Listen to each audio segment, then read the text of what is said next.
আসসালামু আলাইকুম। এখন আমরা একটি সংখ্যা ধনাত্মক না ঋণাত্মক তা নির্ণয়ের ফ্লোচার্ট শিখব। তো প্রথমে আমরা কি করব, আমরা প্রোগ্রামটি শুরু করব। আমরা জানি প্রোগ্রাম শুরু করি কি দিয়ে, আমরা স্টার্ট দিয়ে শুরু করি। পরবর্তীতে আমরা কি করব, আমরা সংখ্যাটি ইনপুট নিব। তাহলে আমরা ইনপুট নেই, আমরা এই জায়গায় আমরা ইনপুট নিলাম। ইনপুট কি, ইনপুট n।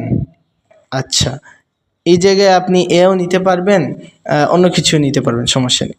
এবার আমরা কোনো সংখ্যা ধনাত্মক না ঋণাত্মক আমরা কিভাবে বুঝি? যদি সংখ্যাটি 0 থেকে উপরে হয় তাহলে সংখ্যাটি ধনাত্মক, আর যদি 0 থেকে ছোট হয় তাহলে সংখ্যাটি ঋণাত্মক। আচ্ছা, প্রথমে আমাদেরকে দেখতে হবে যে সংখ্যাটি 0 কি না।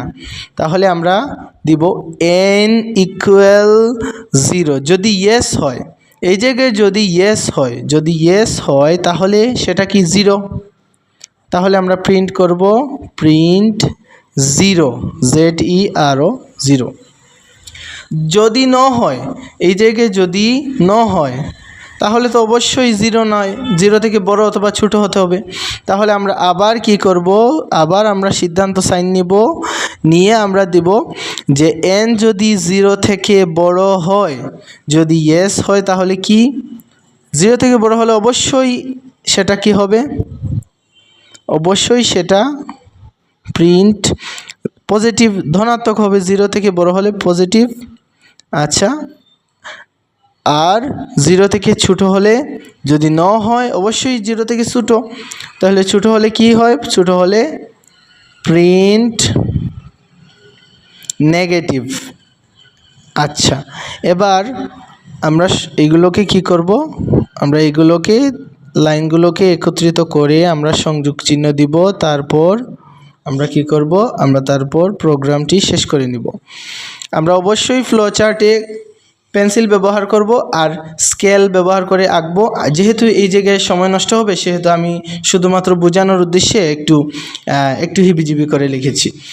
সবাই ক্ষমা সুন্দর দৃষ্টিতে দেখবে ইনশাল্লাহ। এখন আমরা এটা আবার একটু রিভিশন দিই। একটি সংখ্যা ধনাত্মক না ঋণাত্মক তা নির্ণয় ফ্লোচার্ট।